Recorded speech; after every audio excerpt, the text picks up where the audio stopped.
Welcome to our channel. Today we how to improve your productivity with Slack, full guide step by step clearly. Start by downloading and installing Slack on your device. Create a new workspace if you haven't done so yet. Invite your team members to join the workspace. Familiarize yourself with the Slack interface and its features. Set up channels for different projects or topics to keep conversations organized. Utilize direct messages for quick, one-on-one communication. Incorporate integrations with tools you already use, like Google Drive or Trello. Use reminders to ensure important tasks and deadlines are not overlooked. Turn on notifications to stay updated without being distracted. Explore the search function to leverage Slack's threading feature to keep discussions organized. Adopt the use of emojis and reactions to convey feelings quickly. Schedule regular check-ins within channels to boost team engagement.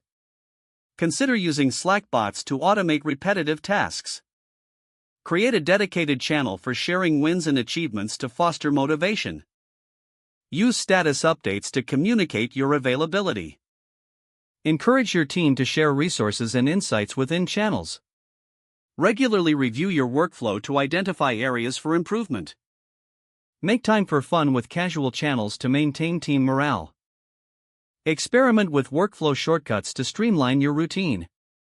Adjust your settings for optimal focus during work hours. By following these steps, you can significantly enhance your productivity with Slack. If the page does not load, refresh the browser or try again in a private or incognito window.